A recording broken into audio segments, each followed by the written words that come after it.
სამშაბათს და შაბათს საღამოს 19 საათიდან პირდაპირ ეთერშია ოთარ ხუფენიას საავტორო გადაცემა საუბრები ეკონომიკაზე.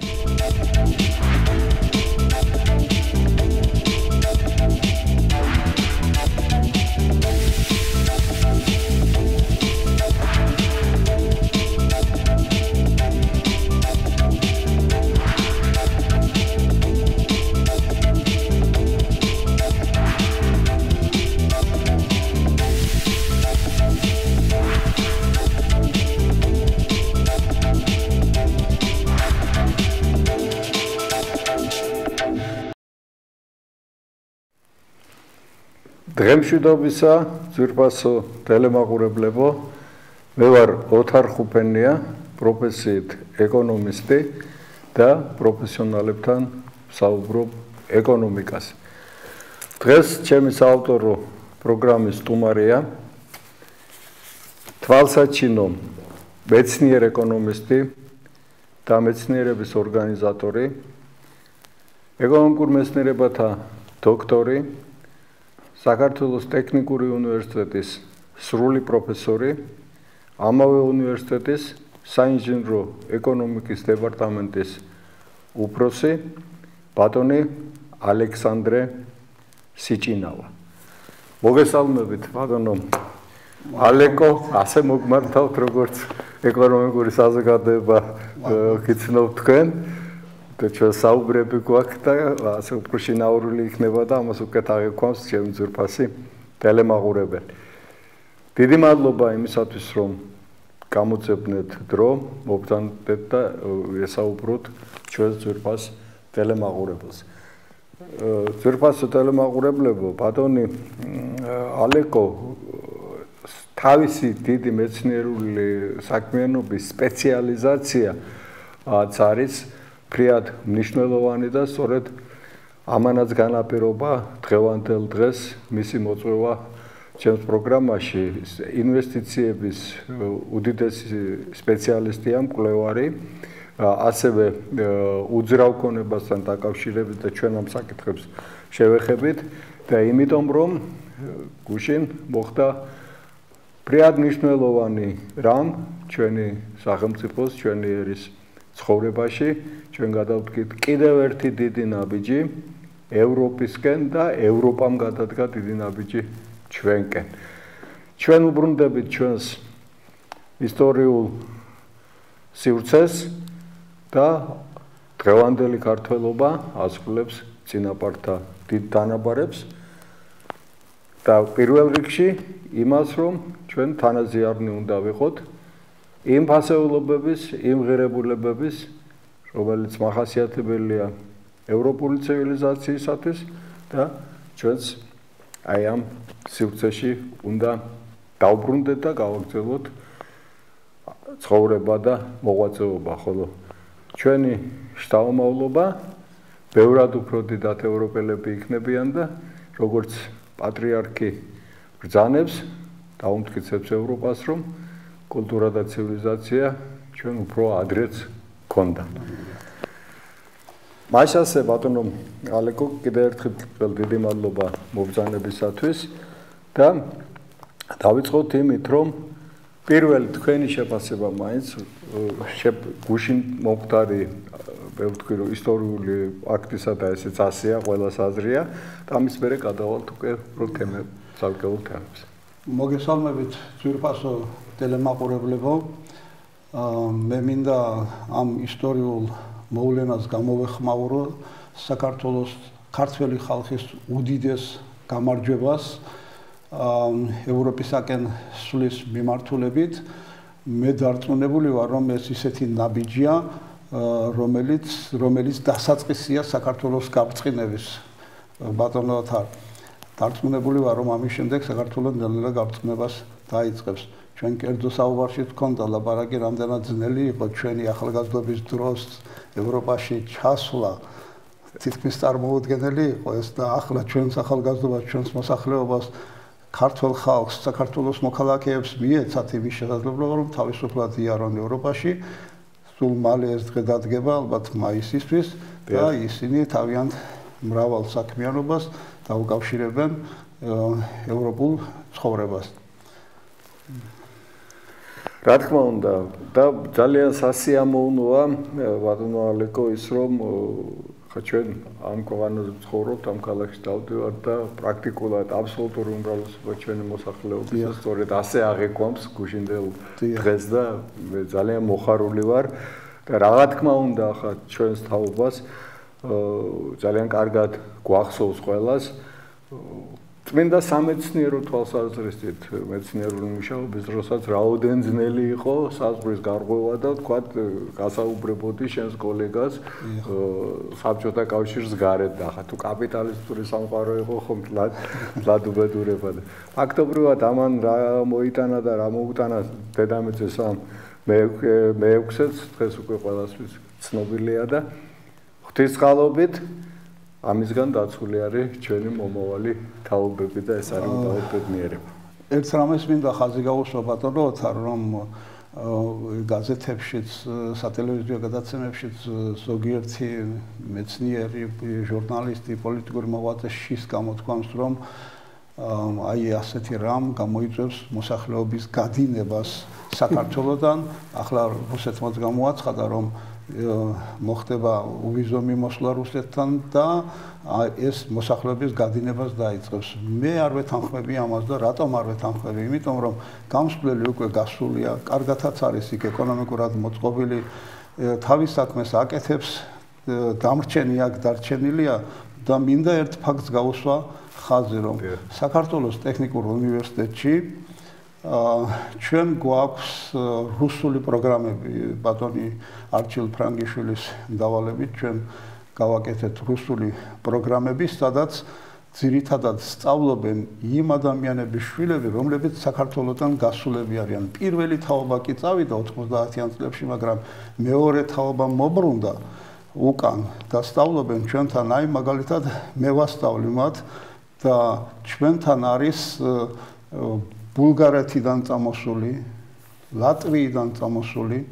რუსეთიდან წამოსული სტუდენტები, ყაზახეთიდან წამოსული, ტაჯიკეთიდან წამოსული და ეს მე ვისაც ვასწავლი, თორე უფრო კონკრეტულად რო შევისწავლოთ, შეიძლება დასავლეთ ევროპიდან და ამერიკის შეერთებული შტატებიდანაც იყვნენ ჩამოსულები. თან ეს რას უნდა გაუსვათ ხაზი? ხაზი უნდა გაუსვათ იმას, რომ ესენი ყველანი იუსტიციის სამინისტროში დადიან ორმაგი მოქალაქეობის მისაღებად.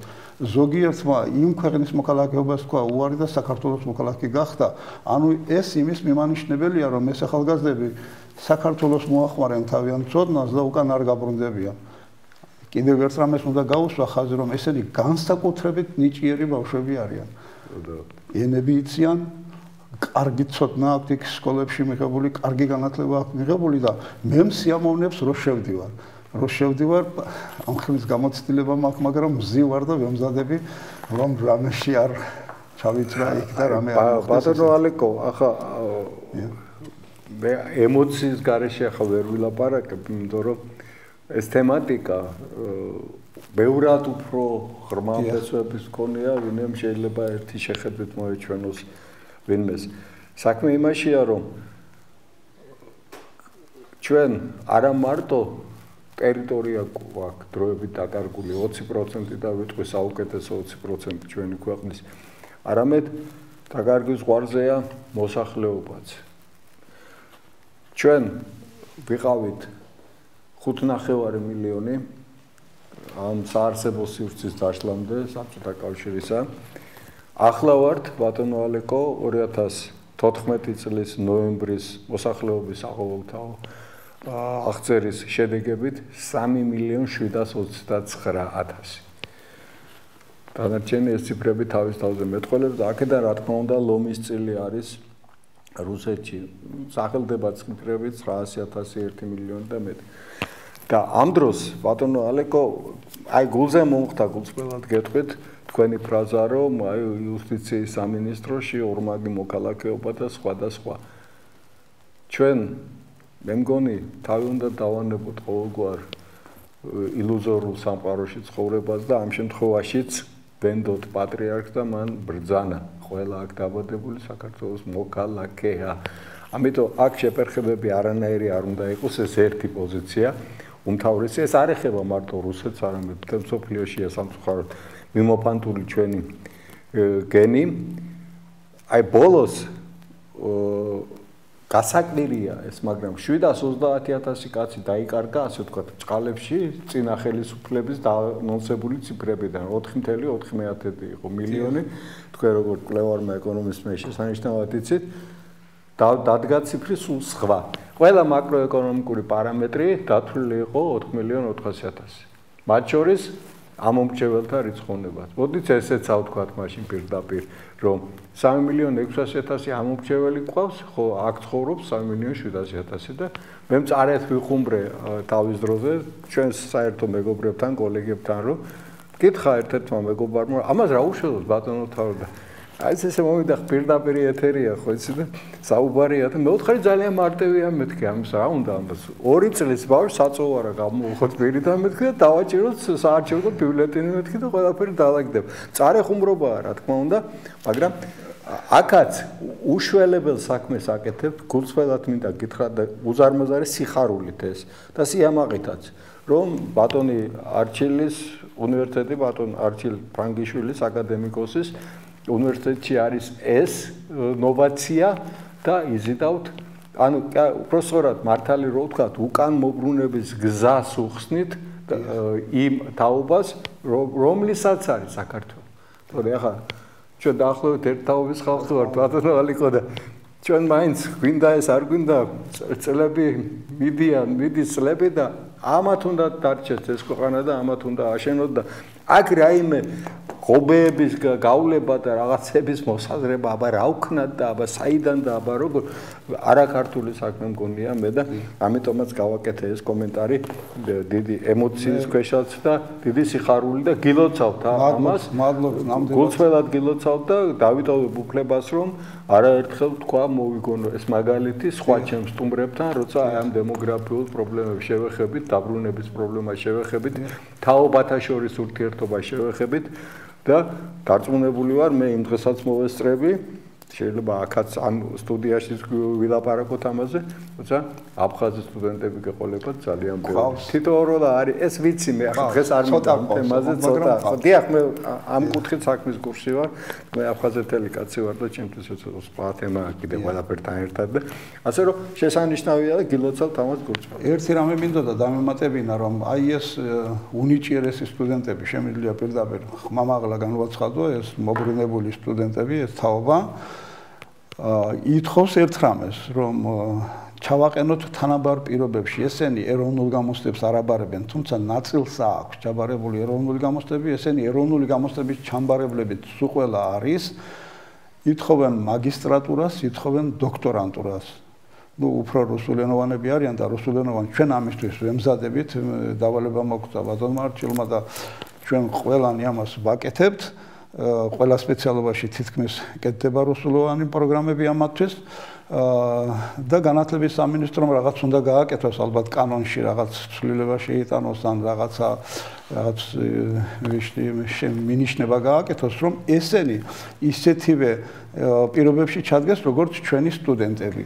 ბატონო ალეკო საქართველოს მოქალაქე ძალიან კარგად მესმის თქვენი გულისტკივილი ამ შემთხვევაში და ცოტა ესე რბილად ამბობ. მე ახლა უფრო უხეშად ვიტყვი, იმიტომ რომ მე არა ვარ ტექნიკური უნივერსიტეტის თანამშრომელი და უფრო და არც განათლების სფეროში ამ შემთხვევაში სხვა რამეებით ვარ დაკავებული.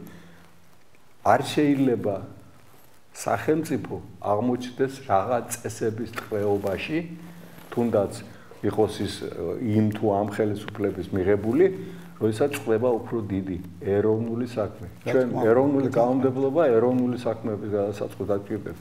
რა დროს ეროვნული გამოცდების ჩაბარება, თუ ადამიანი მოდის წარმატებული და აქ სწავლობს კარგად. რაზეა საუბარი?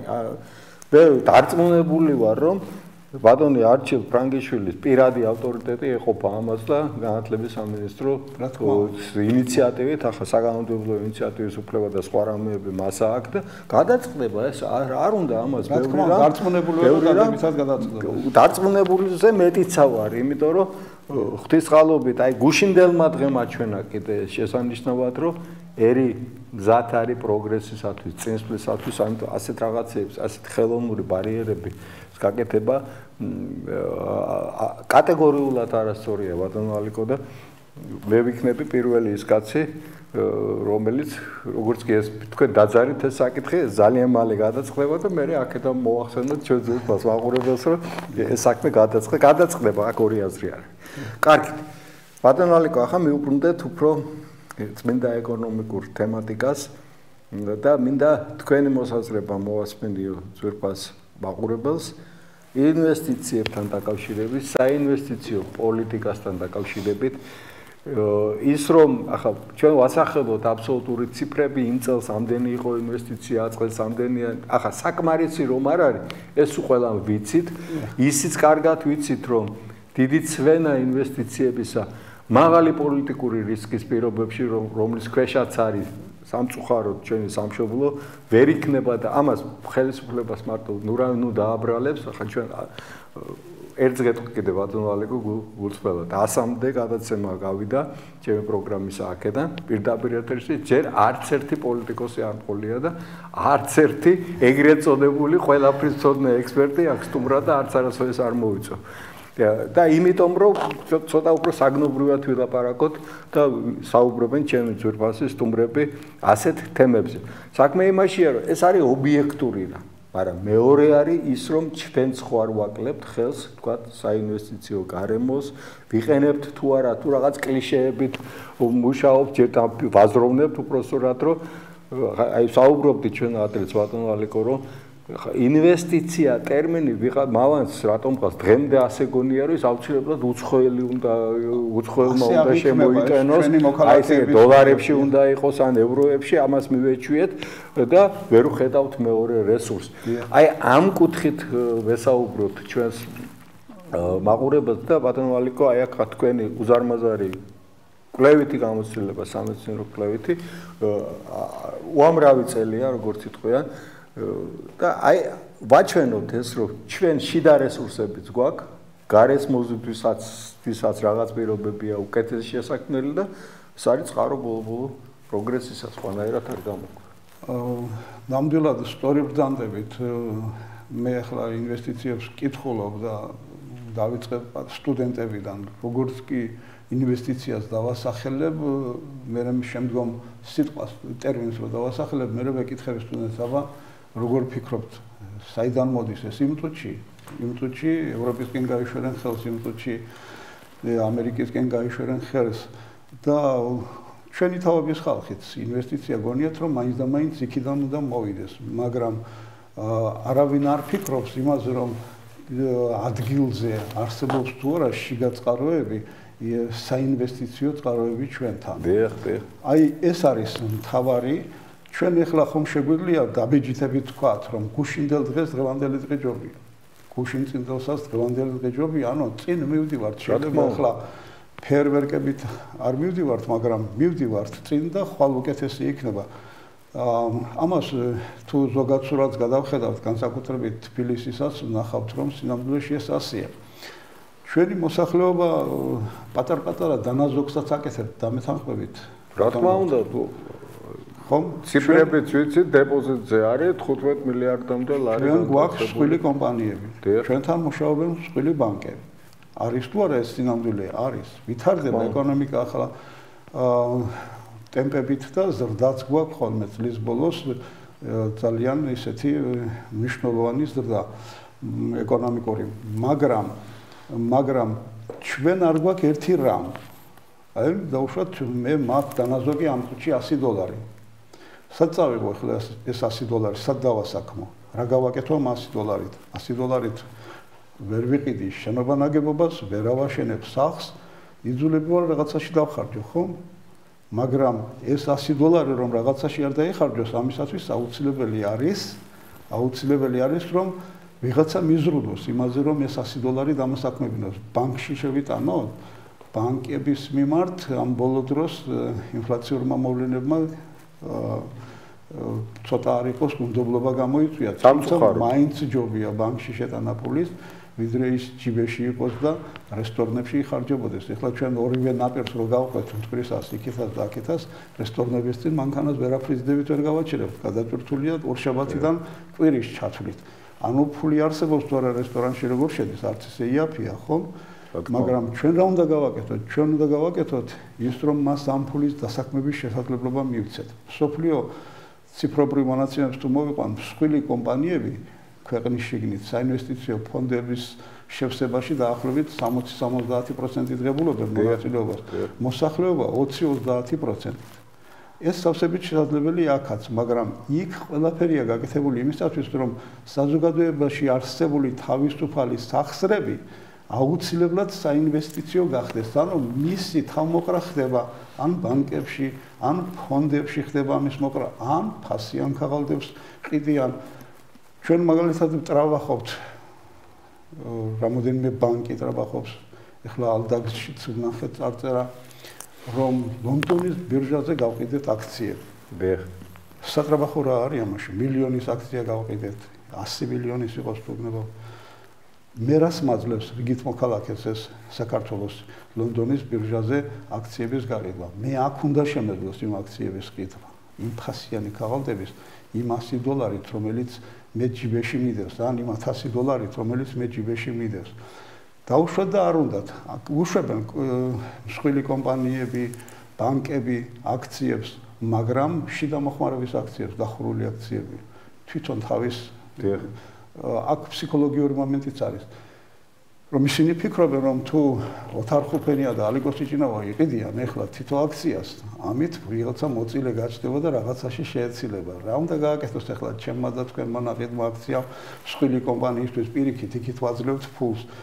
ხო? ამიტომ თუ ამას კომპანიები არ გააკეთებენ, აი სახელმწიფოში ჩარევის როლი უნდა იყოს. სახელმწიფომ აქვს უფლება ეკონომიკაში ჩარევის, ხო?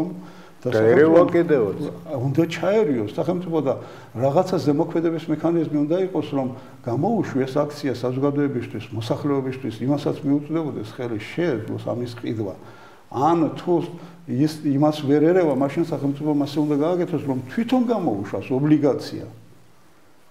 და ობლიგაციას მე ყოველთვის ვიყიდი, იმიტომ რომ ობლიგაციას უკან სახელმწიფო დგას და აქ უფრო დიდი გარანტია არსებობს იმისი, რომ მე იქ შეძენილი, იქ ჩადებული ფული არ დამეკარგება. თუ ამას გავაკეთებთ, მაშინ ჩვენ აღმოვაჩენთ, რომ შიგაწყაროები არსებობს საქართველოში საინვესტიციო და როდესაც ამოვწურავთ შესაძლებლობას, რომ საქართველოში ინვესტირების შიგაწყაროები ამოწურულია, მაშინ უნდა გავიდეთ გარეთ. და მაშინ უნდა დავიწყოთ ინვესტიციების ძევნა. აი იყო ერთი პერიოდი, როდესაც დონალდ ტრამპი ჩამოყავდა აქ. დონალდ ტრამპი ჩამოდიოდა 250 მილიონი უნდა ჩაედო რაღაც უზარმაზარი სახლის მშენებლობაში. მაგრამ რო ჩამოვიდა და გაიხედა და გამოიხედა, თქვა, არაო, მე არ მინდა ინვესტიციების ჩადება სახლის მშენებლობაში. მე ერთადერთი სიკეთე ის იქნება, რომ ჩემი ბრენდის გამოყენების შესაძლებლობას მოგცემთო. იმიტომ რომ მას სახლის მშენებლობა კი არ უნდა და მას უნდა და ეკონომიკის განვითარებაში ჩაედო ეს 250 მილიონი და რაღაცით წადგომოდა ქვეყანას. ამიტომ ჩვენ ეკონომიკის განვითარებისათვის მაშინ დავიწყოთ ძებნა სახსრების, როდესაც აქ ამ შესაძლებლობებს ამოვწურავთ. ბატონო ალეკო, ეს არის ერთ-ერთი თემა, რომელზეც სამწუხაროდ არც ხელისუფლება საუბრობს.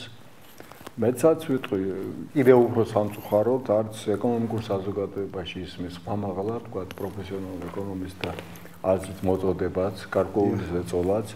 ახლა ისეთ პატარა სტუდია როგორი ჩვენი, ახლა ჩვენ ხანდახან კი ვამბობთ ამას, მაგრამ აი ახლა როგორც თქვენ პრინციპულად დააღენეთ საკითხი, მე გულწრფელად გეტყვით ამას, რომ არ ჩემ პროგრამებში არ გასულა ამაზე ხაზი. და შეცდომა ის ჩემიც, როგორც ავტორის ამ პროგრამების და მეტიც ალბათ ჩვენ თვითონ გარკვეულწილად ხელს ვაკლებთ ეკონომისტები, რომ ეს შეუძახოთ. ახლა მოდით ეს მსჯელობა გავაგრძელოთ. ხშირად აი ესეთი რამეა, რომ იწყება რაღაცის მშენებლობა. მაგალითად, განსაკუთრებით კარგი მაგალითია ამისი ჰიდროენერგეტიკა, ერთ-ერთი უშველებელი რესურსი, რომელიც უფლისგან ბოძებული აქვს ჩვენს ქვეყანას და ნელ-ნელა მიდის სამწუხაროდ ტემპით. მე თვითონაც უკმაყოფილო ვარ, ყველა ჩემი კოლეგა სტუმარი, რომელიც აქ მობრძანდება და არც დიდ აღფრთოვანებას ხელისუფლებაც არ გამოთქვამს. ხომ შესაძლებელია აქაც გამოცხადდეს სახელმწიფოს მიერ და სწორედ უბიძგოთ ჩვენს მოსახლეობაზე უფრო შესაძლებლობა მივცეთ სააქციო საზოგადოებაში მიიღოს მონაწილეობა და ეს რესურსი მოიძებნოს შიგნით. იმიტომ რომ პრაქტიკულად ხო ყველამ ვიცით რომ ეს სფერო მომგებიანია და რაღაც ხომ მოიგოს ეს თუ კი მეტნაკლებად რესურსი მოიძებნა ჩვენს ქვეყანაში მოიძებნოს აქ. 0.4%-ია სულ სააქციო კაპიტალის ხვედრი წონა ჩვენი ეროვნული სამყაროში და ძალიან ცოტაა თავისთავად ციფრი მეტყველებს ამაზე. ამიტომ ერთ-ერთი ჩვენი პროგრამის, აი თქვენი მოსაზრებიდან გამომდინარე და რეკომენდაციიდან ის იქნება, რომ ჩვენ ამას ვაკეთებთ ხოლმე ბატონო ალეკო, თანხმდებით რაღაც მოსაზრებაზე სტუმართან ერთად, შემდგომ საზოგადოების სახელით ჩვენ ვთხოვთ ჩვენს ხელისუფლებას, რომ მიაქციოს ამას ყურადღება. დღეს მით უმეტეს ერთ-ერთი უძირითადესი რამ, რომელმაც ხვალდასე უნდა მოგცეს ეკონომიკური ზრდის მაღალი ტემპი, გახლავთ ისიც, რომ საკუთრების დაცვის პრობლემა გადაწყვეტილია ამ ქვეყანაში. იმის საშიშროება უკვე აღარ არის, რომ მე საკუთრეს მაინც და მაინც ღამე კარგი სიზმარი დაესიზმრება და ადგება და ვიღაცას აჩუქებს ამ კონებას. შუაღამე მაინც და მაინც ასე ხდებოდა ხოლმე ესა და საბედნიეროდ ეს ავადობა განკურნებულია დღეს საზოგადოებაში. ამის შიში უკვე ფაქტობრივად არ არსებობს. ეს რა თქმა უნდა შეუწყობს ხელს იმ ამოცანის პრაქტიკულ რეალიზებას რა თქვით. მაგრამ კიდევ არის მისაყოლებელი რამდენიმე რამე, ბატონო ალეკო, ამაზე თქვენი მოსაზრება იქნება ძალიან საინტერესო. ჩვენ სამწუხაროდ ინსტიტუცია, რომელსაც ქვია თქვა საფინანსო ბაზარი და მისი რეგულირება, ფასიანი კაღალდების. იყო არაერთი მცდელობა ჩვენს მეცნიერებაში არის. შესანიშნავი ეკონომისტებიც უწყებოდნენ ამ საქმეს თავის დროზე ჩვენი მეგობრები და კოლეგები ვერ მივიდა ბოლომდე. მე არის კიდევ ისიც რომ თქვა შევქმნით ანტიმონოპოლიური სამსახური და შედეგებითაც თავმოსაწონით ბევრი არაფერი არ აგვაქვს. საფონდო ბირჟებზე ასე თქვა ისევ იმ საწყის ეტაპზე ვართ და არ აგვაქვს ისე. ანუ აი ეს თუ მთლიანობაში იქნებოდა განხილული და ერთად ხო მაშინ შესაძლებელია ეს ამოცანა იქნეს დაძლეული და წარმატებებსაც მივახციოთ. მე მაგალითად ასეც ვიტყოდი ბატონო ალეკო, რომ სახელმწიფომ ხელისუფლებამ ამაზე პროგრამაც უნდა შექმნას, ალბათ. პროგრამაც უნდა შექმნას სპეციალური ამისი და ღვთისმშობლობით ახლა მე ვიმართავ პატუცემულ ხელისუფლებას, რომ ბატონებო არის საქართველოში ასეთი ეკონომიკური გონი, არის აი ბატონი ალეკოს სიჭინავას სახით მისი კოლეგების, მეგობრების, სხვაებიც მოიძებნება, რომლებიც მეცნიერულ უზრუნველყოფას ამ პროგრამის შემუშავებაში გაგიწევენ. ვიტყვი თქვენი სახელით უსასყიდლოდ, რა თქმა უნდა, უსასყიდლოდ მოვალეობად მიაჩნია ყველა პროფესიონალს, თავის ქვეყანას მოეხმაროს თავის ცოდნით და გამოცდილებით. მიეცით ამას ფორმა შესაბამისი, რასაც ქვია სახელმწიფო პროგრამა და გარწმუნებთ ბატონებო, რომ ამ სფეროში წარმატება ბევრად უფრო მალე მოვა და უფრო დიდი იქნება, ვინმე შეიძლება ახლა ჩვენ წარმოვიდგინოს ეს ყველაფერი. ასე რომ დიდ მადლობას გიხდით ბატონო ალეკო ამ შესანიშნავი წინადადებისათვის და ჩვენ შევეცდებით, რომ ამ ტრიბუნიდან ეს არის. მინდა გავაგრძელოთ თქვენი აზრი ბატონო თარ და ისევ დაუბრუნდებით ტექნიკურ უნივერსიტეტს. მე მომივიდა ესეთი აზრი, რომ ჩვენ შემოგვეყო ახალი სპეციალობა. ეს არის უძრავი ქონების ეკონომიკის სპეციალობა. და როდესაც მოვიძიეთ კურიკულუმები, ლიტერატურა, ყველაფერი გავაკეთეთ სახელმძღვანელო ბევრი ვიმუშავე მე თვითონ ყველასთვის ეს ახალი იყო და ბევრი ერიდებოდა ამ საქმის გაკეთებას და როდესაც რაღაც დონემდე მივედი და მე თვითონ ჩამოვყალიბდი, მე ვთხოვე ბატონ არჩილ ფრანგიშვილს აუდიენცია და აუხსენი რაშიც იყო საქმე, რისი გაკეთება მინდოდა და ძალიან მსიამოვნებს როდესაც ძალიან ჭკვიან კაცთან მუშაობ. იმ წუთში ბედნიერება, სახელმძღვანელი არის პროგრესული და იმ წუთში მოგცა იმის დასტური რომ მიდით გააკეთეთ, მე ყველანაირად დაგიდგებით გვერდში და არა მარტო ეს სპეციალობა გაგვახსნევინა, არამედ მოგცა შესაძლებლობა და ყოველდღე შეიძლება ასე ითქვას გვეხმარება ეკონომიკური პროცესების მოდელირების ლაბორატორიაც, იმიტომ უძრავი ქონების ეკონომიკა შესასწავლად ძალიან ადვილი გამოდგა, მაგრამ უძრავი ქონების შეფასება ძალიან რთული გამოდგა და ამიტომ ეკონომიკური პროცესების მოდელირების ლაბორატორია თუ არ ჩაერთო ამაში, ისე მისი შესწავლა ძალიან ძნელი იქნება. ჩვენ 2014 წელს პირველი გამოშვება გქონდა საქართველოში პირველად არის ეს პირველი გამოშვება გქონდა მოდული შევქმნით უძრავი ქონების ეკონომიკის და პირველი გამოშვება გქონდა 18 მაგაცმა დაამთავრა. მათგან უკვე ძირითადი ნაწილი სტუდენტების და კურსდამთავრებულებისა და საქმებულია თავიანთი სპეციალობით.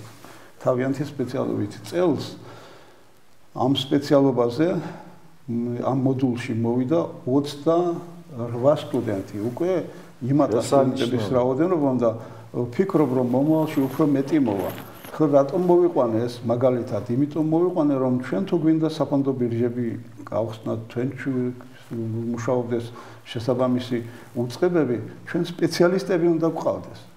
საქართველოში თუ სპეციალისტი არ მომზადდა, არა სპეციალისტის გაკეთებული ყოველთვის არა დამაკმაყოფილებელი იქნება. ამიტომ ჩვენ მივადექით მივიღეთ ეს გადაწყვეტილება და მივადექით იმ პროცესს, როდესაც აუცილებელია სპეციალისტი შეიქმნას. მე მაგალითად ყველა ჩემს ვცდილობ ყოველ შემთხვევაში ყველა ჩემს მაგისტრს დიპლომი დავაწერინა უძრავი ქონების ეკონომიკაში. ბაკალავრების ნაწილს, ვისაც სურვილი აქვს დავაწევრინო. ჩემს დოქტორანტებს მე ვაცვევინებ დისერტაციას უძრავი ქონების ეკონომიკაში უკვე 1-3-4 დაცულია და თან ვეუბნები ამათ, რომ უხსნი რაშია საქმე და რა პერსპექტივა აქვს, რა მომავალი აქვს ამ სპეციალობას. აი ამას წინათ 10 დეკემბერს მოვიწვიეთ უძრავი ქონების შეფასების ინსტიტუტი, ასეთი არის. მას ხელმძღვანელობს პროფესორი გიორგი ხმალაძე, შეიძლება თქვენ იცნოთ, ახალგაზრდა კაცია. მან წაიკითხა ლექცია, რომელსაც ჩვენი სტუდენტებისთვის, რომელსაც პროფესორ-მასწავლებლებიც ესწრებოდნენ და მიუხედავად იმისა, რომ ძალიან ბევრი მაქვს წაკითხული, მეც გავოგნებული დარჩი, რამდენი შესაძლებლობა არსებობს და მან ასეთი რამ განაცხადა, რომ მას აქვს უფლება სერტიფიცირება გააკეთოს ამ ჩემ კურსდამთავრებულების და სხვა ვინც მსურველი იქნება და მან ასეთი რამე გითხრა, რომ რადგანაც მას არ ცოდნია, რომ ჩვენ სპეციალობა გვაქვს და სპეციალისტებს ვამზადებთ, აღფრთოვანებული დარჩა და თქვა, რომ თქვენთვისო სერტიფიცირების თანხასაც დავწევ, ტესტებსაც გავამარტივებ და რამდენსაც გამოუშვებთ სპეციალისტ, იმდენს მივიღებ სამსახურში და იმდენს ვამუშავებ, იმდენად რთული პროცედურაა უძრავი ქონების შეფასების პროცესი, რომელიც ჩვენ ჯერჯერობით არ გვაქვს. აი ახლა ჩვენ კავშირი გვაქვს ევროპის უძრავი ქონების შეფასების შემფასებელთა ჯგუფთან, იქ 2 ამერიკელია და 7 ევროპელი, მათ შორის ერთ-ერთი ჩვენიც არის ქართველი, ამას ხელმძღვანელობდა თანაავტორი ჩვენი დავით ჰეგიაშვილი, იმას 2 არჩევით ხელმძღვანელობდა, იმათ უკვე ტაჯიკეთსაც კი გაუკეთეს შეფასება. უძრავი ქონების ქვეყნებს უკეთებენ. ახლა მგონი ლიბიაში არიან თუ რომელიღაც აზიურ ქვეყანაში არიან. ჩვენ ჯერჯერობით არ ვიცით რა ქონების მფლობელი ვართ. ისე ზოგადად ციფრებს ვამბობთ, მაგრამ სინამდვილეში არ შეგვიფასებია ესა და არ ვიცით რა ქონებას ფლობს საქართველო. კარგი იქნებოდა რომ გწოდნოდა ეს. და ჩვენ სპეციალისტებს გაეკეთებინათ. გარდა ამისა, მე მინდა ხაზი გავუსვა იმას, რომ საქართველო აბრეშუმის გზაზე მდებარეობს. ისტორიულად. და არ ვიცი რა მოხდა ამ ისტორიის განმავლობაში, რომ ერთი ნორმალური საფონდო ბირჟა არ ახსოვს საქართველოს ისტორიას. შესანიშნავი არის, დღეს ძალიან ბედნიერი ვარ ბატონ ალიკო, რომ კიდევ ერთი ურთულესი თემა და აუცილებლად დასაძლევი პრობლემა ჟღერდება თქვენს მიერ ჩემს პროგრამაში. ძვირფას ტელემაყურებლებო, თქვენ კი იცით ეს, რომ მე ჩემი სტუმრები ყოველთვის ისე არჩეული, რომ შედეგი დადებული აქვს. რაზეც ახლა ბატონ ალიკო ბრძანებს, ესეთი დიდი წიგნის სახით არის გამოცემული და პირველად არის გაკეთებული ჩემს სამშობლოში უძრავი ქონების ეკონომიკა. მიხვდა ალბათ ყველა, რომ თვითონ ტერმინიც უძრავი ქონების ეკონომიკა შემთხვევით არ დაურქმევიათ ავტორებს და აქ ბევრი ჩემი მეგობარია თვითონ ბატონი ალიკო, პაატა კოყუაშვილი, დავით ეგიაშვილი უცნობილესი ადამიანი და ანზორ მესხიშვილი და სხვები ვინც ამაში მონაწილეობდნენ ადამიანები. პირველი რაც უნდა თქვა ბატონო ალიკო ის არის რომ აი ნიჰილიზმი რომელიც არის ჩვენ საზოგადოების სამწუხაროდ რომ აი ქართველი ეკონომიკური მეცნიერება არის თუ არა ცოცხლობს თუ არა ამას ხო გაიგონებდით ახლა თქვა წინა ხელისუფლების დროს ხო საერთოდ ცალსახა იყო რომ თავარი იყო რომ კომპიუტერი და ინგლისური და დამთავრდა მე თანაც აუცილებლად 40 წელზე დაბალი მცირე ასაკის უნდა ყოფილიყო მე ვამაყობ იმით რომ ჩვენმა თაობამ გადაიტანა ეს შავი ჭირი როგორც იტყვიან და ეკონომიკური აზროვნება არ მომტარა საქართველოს პირიქით ვითარდება და ერთ-ერთი დასტური იმის არის ის რაც გაკეთებულია ტექნიკურ უნივერსიტეტში აკადემიკოს ფრანგიშვილის ხელშეწყობით და აი თქვენი ადამიანებისა ვინც მე დავასახელე ანუ მართლაც რო ვთქვა აი გარედან რო შევხედოთ ახლა როგორ შეიძლება ქვეყნის ეკონომიკურ განვითარებაზე ვფიქრობდეთ და არ გქონდეს ეკონომიკურად შეფასებული ის რის იმპლობელები ვარ ჩვენ და გადაგვიტოვა უფალმას და წინაპარმა. ხო სწორია. ეს ერთი, მეორე. ხა მე მინდა მივმართოთ ჩემ ძვირფას ტელემაყურებელს. ჩემო საყვარელო ხალხო, ხედავთ ქართველები ტაჯიკეთის უძრავ ქონებას აფასებენ და ახლა სადღაც კიდე სხვა ქვეყანაში მუშაობენ და ჩვენი არ გვაქვს შეფასებული. ანუ რაზეა პრობლემა? უკვე ის კი არ არის რომ ეკონომიკურ მეცნიერებას არ გაუზრდია და არ უზრდია კადრები არსებობენ არიან ღვთისყალობით თქვენ ალბათ ბოდიშ ვიხდით ჩაგერევით თქვენ ალბათ გადახედეთ ნიკო ნიკოლაძის ნათქვამს აი ახლა გადავხედე კიდევაც და კიდევაც ეს ჩემი იცის ახლა მაყურებელმა და საზოგადოება ჩემი სუსტი ადგილია დიდი ნიკო ნიკოლაძე ჯერ კიდე კომუნისტების დროიდან სხვა შორის გავახსენე სანამ მას ვეძებ ახლა ბატონო ალიკო მავანს რო გონია რომ ფოთის ექსპერიმენტი კომუნისტური ექსპერიმენტი იყო ანტიკომუნისტური იყო თავისი არსით და ყველაფრით და სხვა შორის ეყნობოდა დიდი ნიკოს იდეებს აი სიამოვნებით წაიკითხავდა მადლობელი ვარ ბატონო ალიკო ამის შეხსენებისათვის აი რას ბრძანებდა დიდი ნიკო 1908 წელს ქვეყნის პროგრესისა და მისი გავლენის მოსაპოვებლად აუცილებელია რომ უძრავი ქონების ეკონომიკა ახეთ ტერმინი უძრავი ქონების ეკონომიკა 1908 წელი საბოლოოდ იძლეოდეს დადებით და არა უარყოფით შედეგებს ის ქვეყნები რომელთა უძრავი ქონება წამგებიანი ხდება არა მხოლოდ ეკონომიკურად ზარალდება არამედ პოლიტიკური დაცემისა და მონობისაკენ მიეკანება ეს ნიკო ნიკოლაძის სიტყვები. დიდი ნიკოა ეს ბატონებო და აი დიდი ილიას თანამებრძოლია და დიდი ილიას სწორედ სამ განზომილებაში იხილავდა ყველას და ყველაფერს მათ შორის ერის ისტორიას, აწყო წარსულს და მომავალზე. ჩვენ თუ აი ამ წარსულს არ დავეფუძნებთ ასეთი მოაზროვნებისა, როგორც დიდი ნიკო გახდათ, არა ვერ ვიქნებით წარმატებულები და გვატყვია კიდევაც, როცა ვივიწყებთ წარსულს და ვერ ხდება ის რომ გვიჭირს. ეხლა ერთი საკითხიც ბატონო ალეკო ნახეთ ახლა თქვენ ისე გაკვირთ ბრძანეთ მე ჩავინიშნე რომ 3-4 დოქტორიც აყვავს უკვე ეკონომიკურ მეცნიერებათა დოქტორი ამ სფეროში. თქვენ ჭირმეთ ეს ადამიანები ახლა მხოლოდ უმაღლეს სკოლაში არიან დაკავებულები. ეს ხომ უზარმაზარი რესურსია ჩემი ქვეყნის, ჩვენი ქვეყნის. თუ ვინმემ დაუძახა შენიშნა ხელისუფალმა და მოიხმო თავისთან. მაგას ვერ ვიტყვი რომ ხელისუფლებაში მუშაობენ, მაგრამ თავიანთი ფირმები შექმნეს შესანიშნავი და მიმართულებით ისინი მუშაობენ, ამავე დროს პედაგოგიურ მოღვაწეობას, პრაქტიკა და პედაგოგიური მუშაობა ერთმანეთთან არის შეთანხმებული და რაც ჩემთვის ყველაზე სასიამოვნო არის, რომ მე მაგათ ვეყრდნობი და ჩემი სტუდენტები უსასყიდლოდ პრაქტიკას მაგათთან გადიან.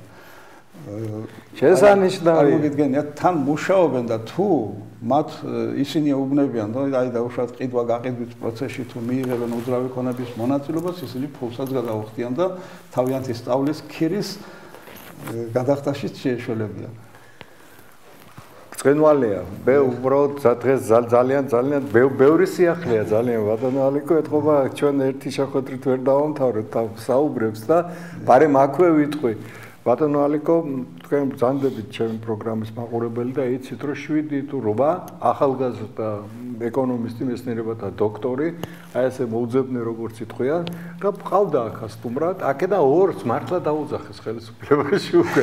2-ს კიდე რაღაცები, ანუ ჩემი დოქტორანტებიც ყავდათ.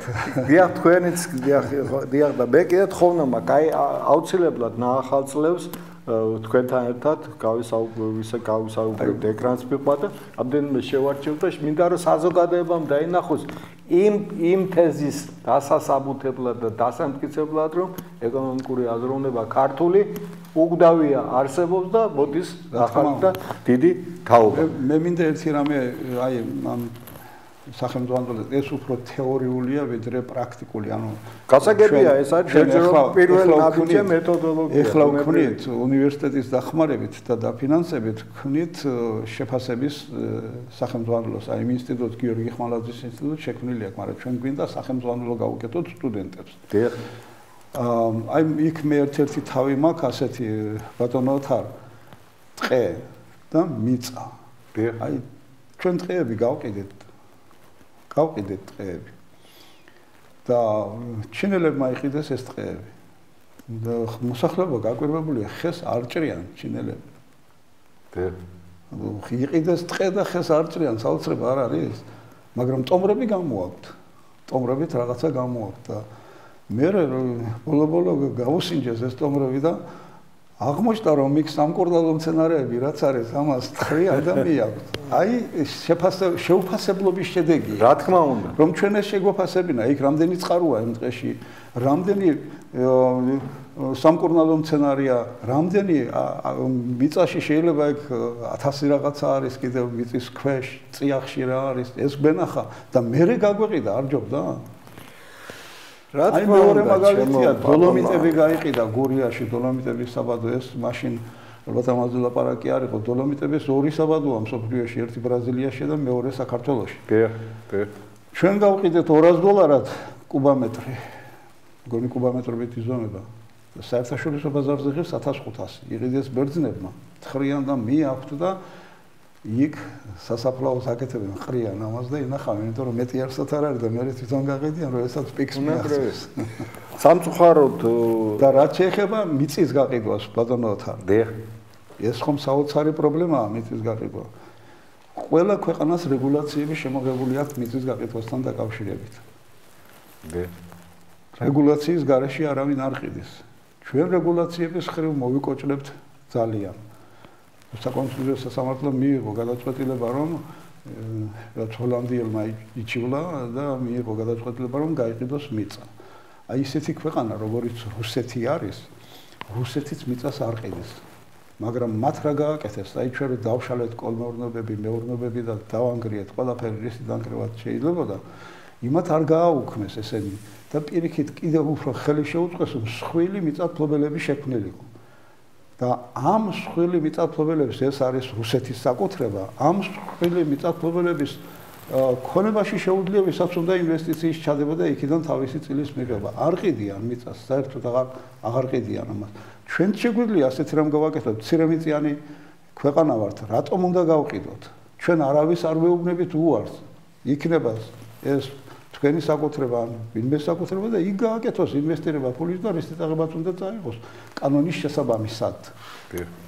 აი ნახეთ ბატონო ალეკო კიდე რა სისტემურ პრობლემას ავლენთ ახლა თქვენ ჩემი შეხედულებით, თუნდაც აი ამ ფრაგმენტს როცა თქვენ შეეხეთ. ქართველს მარტო სიმღერა დაგვრჩა კაცო. ტყე შეუნახე შვილებს აუდა. ის არ ტყე ვიცით რა არის სინამდვილეში და იმ ტყეში კიდე რა არის. არ ვარგა ეს ერთი უკეთესი სიმღერაც გვაქვს ჩვენ ყვავილების ქვეყანა ჩოქვით შემოვიარეო და ყვავილები ჰოლანდიიდან ჩამოგვარ ხო რა თქმა უნდა მაშინ მოდით ახლა უფრო სერიოზულ თეზის ვიტყვი ბატონო ალეკო თქვენ ძალიან კარგად იცით და ყველა ჩვენმა კოლეგამ და მეგობარმა რომ წლების წინ საერთოდ რესურსულ ეკონომიკის ხსენებაზე ელეთ-მელეთი მოსდიოდა ხელისუფლებას რა და თითქოს ეს არ არსებობს ამიტომ მე მიხარია ხოლმე, როდესაც არა ჩვენ თაობაზე არ ვლაპარაკობ, არა ჩვენი თაობის აღზრდილია ბოლო როცა აი ამ სტუდიაში ახალგაზრდები მიმტკიცებდნენ ახლა მე ამ ჭაღარა კაცს რო იცით რა ჩვენ რესურსი როგორ ქიმას ეკონომიკა აქვს და მე სიამოვნებს და გაფრთხილებული თვალებით უყურებ ამ ასე რომ ცდარი იყო ეს კიდე კარგი რა თქმა უნდა დანაშაულებრივიც კიდე კარგი რომ აი ამ ახალ ხელისუფლებას საკმაოდ კარგად და ნათლად ესმის. მე გავიხსენებ ახლა ასეთ რამეს. გახსოვთ ბატონ ალეკო და ჩვენ ზურფასტერი მაყურებელსაც შევახსენებ. ჩვენი ახალგაზრდა პრემიერი რამდენიმე თვის წინ გამოვიდა წინააღმდეგი. მიწის ესე ვთქვათ, სულ სიტყვას ვიხმარა, ხო უპრაგონოდ ყიდვა გაღედვისა. ხო გახსოვთ და აბა მაშინ ნახე შე ლიბერტარიანელების სამოხდომები და აბა ზოგიერთ ჩვენ ნაცნობიც არის ესეთი რა და აი ახლა დაიღუპა საქართველო რა. არაფერიც არ დაუპულა. ერთიც ბატონო ალეკო მიწა როგორც ასეთი უნიკალური რამ არის მისი ბუნებით. ის ერთი თაობის საკუთრება არ შეიძლება იყოს. აი სწორედ ის არის სამგანზომილებაში სანახავი აუცილებლად და მეტადრე როცა არ ვიცით რა არის და როგორია ამის ფასი არ უბრალოდ დანაშაულებრივია. ერთიც არის როდესაც ეს ბაზარი ფორმირებული არ არის ბატონო ალეკო ასეთ დროს ასეთი კონების მიწის და წიაღისეულისა. ας ბედოვლათობა, დიდი ბედოვლათობაა ეს.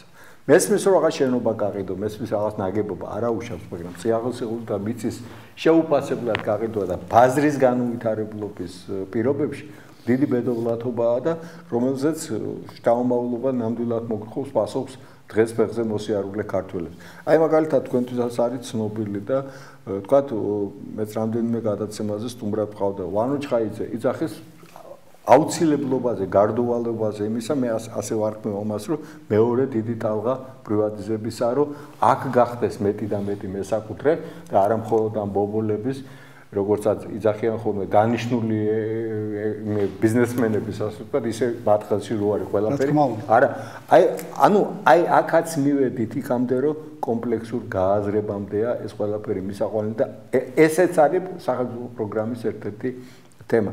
მე დარწმუნებული ვარ რომ მეტი და მეტი უკვე ასე ვთქვათ ხელისუფლებაშიც პოლიტიკაშიც პოლიტიკოსებშიც იძებნებიან ჩვენი თაობის ეკონომისტების ასე ვთქვათ თანამოაზრენი რომლებიც შეიძლება ხა ეკრანზე ვერ ლაპარაკობენ თლათ ასეთი ღია ტექსტებით მაგრამ ადამი ხა ჩვენ გვაქვს ყველასთან ხო ურთიერთობა ერთ ქვეყანაში ცხოვრობ და პიროვნული ადამიანური ხო იქ როცა ეუბნებით რომ აი ნუ ვაკეთებთ ამას ნუ მეც მეთანხმებიან დარწმუნებული ვარ თქვენს გეთანხმებიან და ჩვენს მეგობრებს ახლა უფრო გაბედული დრო უნდა ყველაფერს თუ არის ეს აუცილებლად გაკეთდეს. მაგრამ აი აქ დროის ფაქტორია ძალიან ბატონო ალეკო. თუ გავაჩანაგეთ ეს და გავანიავეთ, მე აღარ გამოვა ეგ საქმე ისე როგორც საჭიროა რა.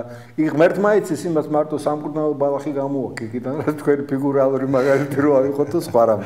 ასე რომ ეს ყველაფერი არის უდაოდ საფიქრალი. აქაც მივდივართ იმ წინადადებამდე რომ რაღაც ერთიან მიდგომებზეა საუბარი და ერთიც უნდა ვთქვა გულახდილად რა ბატონო ალეკო როგორც ეკონომისტებმა მოდი ესეც ავთქვათ რა ჩვენ როდესაც ავართ ვთქვათ ჩვენ კი არა უბრალოდ ადამიანები რომლებიც ეგრეთ წოდებული ფრიდმანისტები და ასე შემდეგ და ასე შემდეგ ხო ჩაღესრულა ის კაცი 2004 წელს ამერიკაში და იქ არ ახსოვთ ეგ ახლა და იქ არ ჭირდება არავის მისი თეორიები მეორე მივიღეთ კანონი ეკონომიკური თავისუფლების ქარტიაზე ბიჭო იყო ეს ვაშინგტონის კონსენსუსი და ის იქვე იქ არის უარყოფილი ვინ არის პროფესორების რეკომენდაცია იყო მეტი კი არაფერი ახლა ООН-ის გადაწყვეტილება არ ყოფილა და გაეროს უშიშროების საბჭოს გადაწყვეტილება რომ რამე ვალდებულებითი ხასიათი იყო ის უარყვეს იქ არა ჩვენ უნდა უერთო ბოლო მოჰიკანები ვართ ასეთი ცრუ იდეებისა მოჰიკანებს ძალიან დიდ პატივს ვცემ მაგრამ ასეთ რამეში მოჰიკანობა არ არის თლად ისაბათი ამიტომ ესეც გადასახედია და მე რა მინდა ვთქვა იცი ბატონო ალეკო მეტი კონტაქტია ხელისუფლებისა საჭიროს ისეთ მეცნიერებთან როგორც ზანდებით თქვენ და ბევრი ჩემი სტუმარი ჩვენ ეს ქვეყანა მე მინდა ერთი რამე გითხრათ ბატონო ღიათ უთხრათ ეს დავტოვოთ იმ წარსულში ერთი რამე მინდა გითხრათ ბატონო თარო რომ ჩვენ უკვე 3 წელიწადია ზედიზედ ვატარებთ უნივერსიტეტის ხელშეწყობით უნივერსიტეტი გვაფინანსებს და ვატარებთ კონფერენციას, ეკონომიკურ კონფერენციას, ეროვნული ეკონომიკის მოდელების გუშინ ეს ხვალ. ეს სათაურით ჩვენ მარტო არ შეგვირჩევია, არამედ ჩვენს კოლეგებს, ვინც პოტენციური ჩამომსვლელი იყო, საზღვარგარეთ გაუგზავნეთ და თემატიკა შევარჩიეთ მათთან ერთად შეთანხმებით. მე ნამდვილად დაბეჯითებით შემიძლია გითხრათ, რომ ჩვენი კონფერენციის მუშაობაში ყოველ წელიწად 3 წელიწადია ზედიზედ ვატარებთ და ყოველ წელიწადს მონაწილეობენ პირველი პირებიც იყვნენ, მინისტრებიც იყვნენ, მინისტრის მოადგილეები, საჯარო რეესტრის მთელი ხელმძღვანელობა ჩვენთან კონფერენციაზე მოდის ხოლმე და უამრავ კრიზისების მართვის ცენტრიდან მოდიან და ჩვენ კონფერენციაში ღებულობენ მონაწილეობას და იმიტომ არის ჩვენ ცოტა მეტი გაბედულება რო გვაქვს რომ თქვათ ზოგიერთი რაღაცა ისეთი რომელსაც სხვა არ ამბობს როგორც თქვენ ამბობთ რომ ჩვენ ეს განხილული გვაქვს მაგრამ როგორც იყვიან ერთბაშად რომი არ აშენებულა და ყველაფერი ერთად არ გაკეთება მაგრამ მე ვიცი რომ ჩვენი მთავრობა მოტივირებულია რომ ყველაფერი ეს ასეთნაირად წაიყვანოს უცებ არ გაკეთდება მაგრამ თანდათანობით დალაგდება სიტუაციები ალბათ და მივალთ იმ სასურველ შედეგამდე რომელსაც საქართველოს გაბრწყინება უდაო მე არ მეეჭვება ეს მე იმ ქართველთა რიგს ვეკუთვნი და თქვენც და ჩვენ მეგობრები რომ ეს ქვეყანა უკდავია მარადეულია ასე რომ ეს პრობლემა უარესიც ქონია ჩვენს დერს ჩვენს ქვეყანას მაგრამ გადავსულ ვარ და გადავრჩეთ ასე ეს აპოკალიფს ნამდვილად არ ველოდები და არც უნდა უთხრა ოღონდ თანამედროვე ადამიანის ამა თუ იმ ეპოქისა თაობის რაღაც მოვალეობა ის არის რომ უკეთესობისკენ დააჩქაროს პროგრესი თორე პროგრესისკენ დააჩქაროს სლათორი ის რომ ახლა გადავჭებით და აი რაღაც შიშები როა გახა აქ ვიღაცა სხვა იქნება ვიღაც სხვა ითვისებს ამ ქვეყანას ვერავინ აითვისებს ეს ქვეყანა ჩვენია ჩვენი შთამომავლობისაა და ჩვენი წინაპრებისა აფხაზთან მიმართებაში, სამაჩაბლოსთან მიმართებაში და ყველგან. ეს ამის შიშები არ უნდა გქონდეს ყველაფერი გახსოვთ ბატონო თარ, როდესაც ჩვენ სტუდენტები ვიყავით ყოველთვის გვიჩიჩინებდნენ ერთ-ერთს რომ საქართველოს ურესურსო ქვეყანა, საქართველოს ურესურსო ქვეყანა, თქვენ დაძარით ეს საკითხი და მე მინდა პატრიოტული სიტყვა გითხრათ. სინამდვილეში ასე არ არის. საქართველოს იმდენი რესურსი აქვს, რომელზეც მას ეყოფა და შეიძლება კიდევაც სხვასაც ბევრი რამ მიყიდოს, გაყიდოს თავისი რესურსებიდან. ერთ რამეში არის პრობლემა, ჩემი ვარაუდით. მაშინ, როდესაც რესურსების შესწავლა ხდებოდა ჩვენთან, კვლევები, ეს ლაბორატორიები ყველა იყო დაქვემდებარებული მოსკოვს. აქ ფილიალები იყო. და აი თქვენ თუ ჩაიხედავთ, ან ვინმე სპეციალისტი ამ საქმეში ჩაიხედავს, დამერწმუნებით, რომ არც ერთ მონაცემს ესენი საქართველოში არ ტყობებდნენ, ყველაფერი იგზავნებოდა იქ. და რადგანაც იქ იგზავნებოდა ეს მონაცემები, ჩვენ მონაცემები არ გვაქვს, დღეს რო ვთქვათ რა გვაქვს, ეხლა ხელახლა უნდა ჩავატაროთ კვლევა. მე ამასწინათ წავიკითხე ინტერნეტში და მე დავინტერესდი, რომ სამმა ნავთობ გადამამუშავებელმა კომპანიამ მიიღო ლიცენზია და ბენზინის გამოშვება დაიწყეს. ქართულმა. კი. და თქვენ შეხედეთ ეხლა ფასებს რა მოხდა. და სად იყიდება ეხლა ბენზინები? იყიდება აი მოუწყობელი ისინი რო არის კალონკები, ბენზინგასამართი ისინი სადგურები რო არის მოუწყობლებში იყიდება, მაგრამ ფასები დაბალია და იძულებული გახდა სხვა კომპანიებიც ვისოლი, სოკარი, ყველას ფასი დაეწიათ, იმიტომ რომ ჩვენი წარმოებული უფრო იაფია და ხარისხიანიც ყოფილა თორემ. ანუ თუ ჩვენ მოვიძიებთ ჩვენს რესურსებს, ჩვენ ურესურსო ქვეყანა ნამდვილად არა ვართ. ჩვენ გვაქვს რესურსები.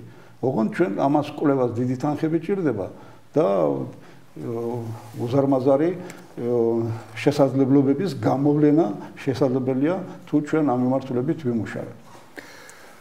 რა თქმა უნდა, ბატონო, კაი ჩემს პრაქტიკაშიც იყო ასეთი 15 წლის წინათ რაღაც ჯგუფთან ერთად მომიწია მუშაობამ წყლის რესურსებთან დაკავშირებით. აი ახლა რაზეც გახმაურებული თემებია და სხვადასხვა ჩემდა საამაყოდ ვიტყვი ამას ღიად იქ ჩემი ხელმოწერაც არის ერთ-ერთი როგორც ეკონომისტისა, ჯერ კიდე მაშინ შევარდნაძის დრო არის, რომ ეს არის რესურსი, დიდი რესურსი, მტკნარი წყალი. და მაშინ მე დავრწმუნდი ჯგუფთან ერთად, ამ შემთხვევაში როგორც ეკონომისტი ხა სხვა ჩემი სპეციალობა ეს არ გახლავთ, მე ქართულებში ვეხმარებოდი ამ ჯგუფს, და ნახეთ რა შეასაქმე.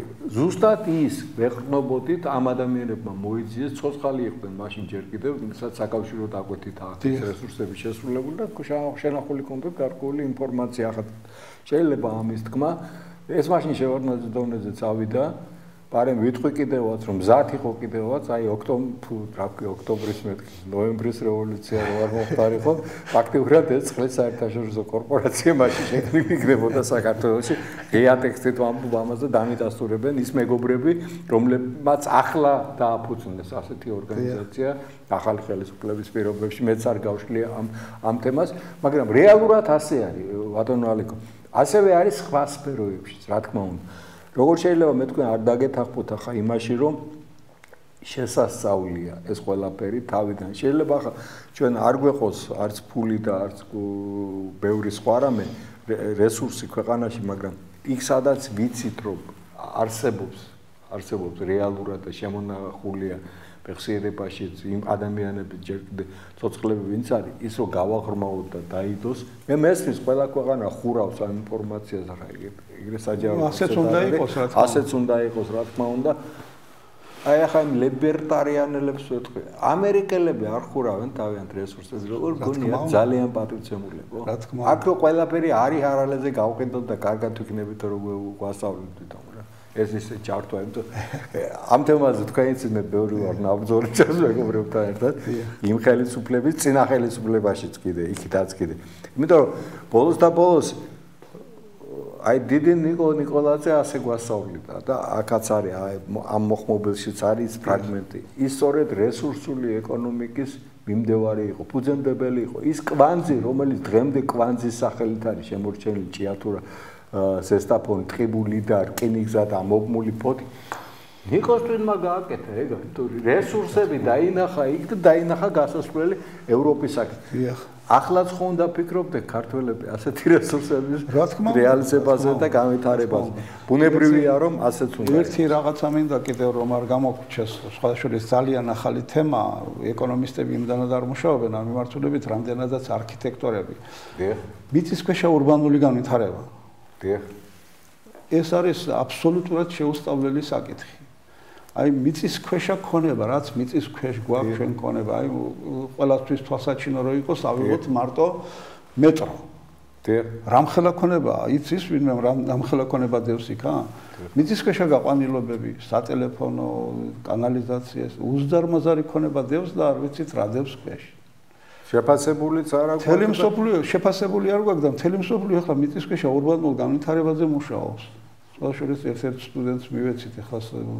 და მაგისტრია და მუშაობს ის მიმართულებით ვეხმარებით ჩვენც რომ გავერკვეთ რა ხდება რა სიტუაცია აქვე აი ესეც ისეთი ახალი თემაა და იმდენად მნიშვნელოვანი და საჭირო თემაა რომ დიდ სარგებლობას მოუტანს ქვეყანას თუ ეს გვეცოდინება რა ხდება იქ ესე იგი კიდე დღეს ძალიან სეფრი დღეა დიდი დღეა ჩემ პროგრამაში კიდე ეს უკვე მეოთხე დიდი წინადადება თქვენგან და მე მხოლოდ ერთ ისევ უნდა დავაფიქრო აქაც პროგრამულ მიდგომაზეა საუბარი და მის აუცილებლობაზეა საუბარი ბატონო ალიკო და ერთ თეზას დავამატებდი ასე ჩვენთვის ეკონომისტებისათვის ცნობილ ტერმინს ვახსენებ კიდე ერთხელ ამ კონების კაპიტალიზაციაზეა საუბარი რა თქმა უნდა ამის იქით სხვა არ არის და მარტივიც კიდე ერთიც ბატონო ალეკო ეს უკვე ისტორიზმია уресурсо ქვეყანა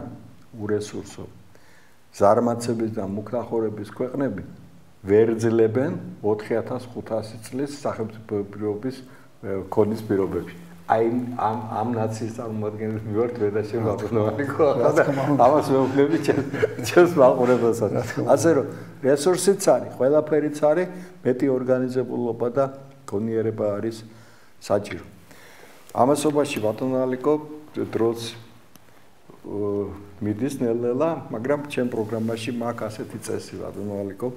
ყოველთვის სტუმარს ბოლოს ვაძლევ 2 წუთს იმის სათქმელად თუ აი ამ გადაცემაში რაც ვერ მოასწრო არნა გულში დარჩეს და რაღაცის თქმა უნდა ბრძანეთ ეს და მე 2-3 სიტყვით მე შევაჯამებ დღევანდელ საუბარს და გამოვხატავ ჩემს პოზიციასაც. ბრძანეთ. ნუ პრინციპში ძირითადი თემები, რომლის წამოწევაც მე მინდოდა ჩვენ წამოვწიეთ და ვილაპარაკეთ, მაგრამ მე მინდა იმის თქმა, რომ ის საკითხები, რომელიც ჩვენს გადაცემაში წამოიჭრა, ძალიან აქტუალურია საქართველოს ეკონომიკის განვითარებისათვის, ქვეყნის განვითარებისათვის და მე მინდა სურვილი გამოვთქვა, რომ თუ შესაძლებელია ეს პრობლემები, რაც შეიძლება ჩქარი ტემპებით, სწრაფად ვერ ვეწყვეთ, მაგრამ აი ჩქარი ტემპებით რომ იქნეს განხილული და ჩქარი ტემპებით იქნეს შესრულებული, თუნდაც ერთი რამ, რომ მივცეთ ქართულ საზოგადოებას იმის შესაძლებლობა, ბატონო ოთარ, რომ რესტორანში კი არ დახარჯოს ის დანაზოგი, რომელიც მას გააჩნია და ის თავისუფალი სახსრების საინვესტიციოდ გამოვიყენოთ. საინვესტიციოდ გამოვიყენოთ, შიდა წყაროები გამოვიყენოთ, ეს ავიღოთ და ჩავდოთ საინვესტიციოდ ეს ფულები, ფონდები იქნება, კორპორაციები იქნება, კომპანიები იქნება, ბანკები იქნება. მოდი რა, რამენაირად მოვიზიდოთ ეს ფული და შიდა წყაროები გამოვავლინოთ საინვესტიციო და მოვახმაროთ ქვეყანას და არ დავხარჯოთ ეს ყოველგვარი უსარგებლო საქმისათვის. მე მინდა დიდი მადლობა გითხრათ ბატონო ოთარ მოწვევისათვის და შევეცდებით რომ შემდგომშიც ახალ-ახალი თემები. ბატონო ალეკო პირველ რიგში მინდა ვთქვა რომ ძალიან საინტერესო საუბარი შედგა. ასეც ველოდი, იმიტომ რომ მე ვიცნობ თქვენ, როგორც დასაწყისში ვთქვი, ასე ვთქვი, მართლა გამოჩენილი და თვალსაჩინო მეცნიერ ეკონომისტი ბრძანდებით, ამ საქმიანობის ორგანიზატორიც ჩემს სამშობლოში და მინდა გითხრათ, რომ მე მაქვს შეთავაზება თქვენთან, თქვენ დეპარტამენტის დირექტორი ბრძანდებით ტექნიკურ უნივერსიტეტში სრულ პროფესორობასთან ერთად და ბევრი თქვენ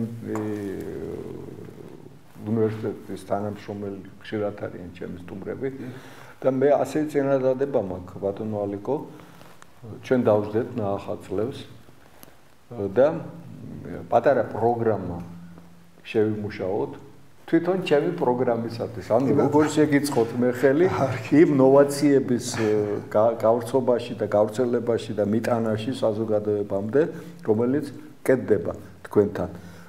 იმიტომ რომ ეს მე ვთვლი რომ ეს მოვალეობა ჩემი პირადად და მე ვიცი განწყობა ამ ახალი საქართველოს ახალი ტელევიზიის ხელმძღვანელებისა ეს არ არის კომერციული პროექტი ამ ადამიანებისათვის, არ ჩემთვისაც მუშაობ სულთან ენთუზიაზმზე და მგონია რომ ამ რაღაც ჩემ მისიას ვასრულებ ჩემი ქვეყნისათვის. ამიტომ ეს გავაკეთოთ და მე თქვენი სახელით დავინახეთ თქვენი რეაქცია და ეს თანხმობის ნიშანია, მე მგონი ასეა ხო ბატონო ალეკო. მე მაშინ პირდებით ჩვენს მაყურებელს რომ ნაახალ წლებს ჩვენს პროგრამაში რაღაც ასეთი ერთ-ერთი ნიშა გამოჩნდება, არა თქვა ცალკეული ჩვენი მეგობრებისა ტექნიკური უნივერსიტეტიდან, არამედ ადამიანებისა, რომელს მოაქციოთ ერთ რაღაც ქვე პროგრამაში და ამაზე ვაუწყოთ საზოგადოებას და შევეხიდოთ ხელისუფლებას. ამით რომ ეს იდეები უფრო ხელმისაწვდომი გახდეს ხელისუფლებისთვისაც და რა თქმა უნდა ამით ისარგებლებს მთლიანად ახალი ქართული სახელმწიფო. ახლა კი მინდა ბატონო თარ მიულოცო მთელ საქართველოს კარზე მომდგარი შოვა. ჩვენც აღარ მოვასწრებთ ამ წელს რა თქმა უნდა. შეგიძლიათ კი ბატონო. მერთმა უფრო წინვალე და უფრო სიკეთით ასეც იქნება. სიუხვით სავსე წელი ყოფილიყოს ასეც იქნება. ზურბასო ტელემაყურებლებო, თქვენი სახელით მინდა გულწრფელი ადამიანური მადლობა გადაუხადო ბატონ ალექსანდრე სიჭინავას ჩვენთან მობრძანებისათვის, ფრიად საინტერესო და სასარგებლო საუბრისათვის და დაგემშვიდობოთ სამშაბათამდე. სამშაბათს ჩვენ ტრადიციულად შევხვდებით 19 საათზე, მაგრამ ამავდროულად დღეს მექნება კიდევ ერთი შეხვედრა თქვენთან ზურბასო ტელემაყურებლებო 19 საათზე აფხაზეთის თემატიკაზე თქვენ იცით, ეს ერთ-ერთი მიმართულებაა ჩემი პროგრამის და სტუმრად გვეყოლება ცნობილი სახელმწიფო და საზოგადო მოღვაწე პროფესორი ჯემალ კახოგიძე. გემშვიდობებით დღეს 19 საათამდე. კარგად ბრძანდებოდეთ, დიდი მადლობა ბატონო. მადლობთ.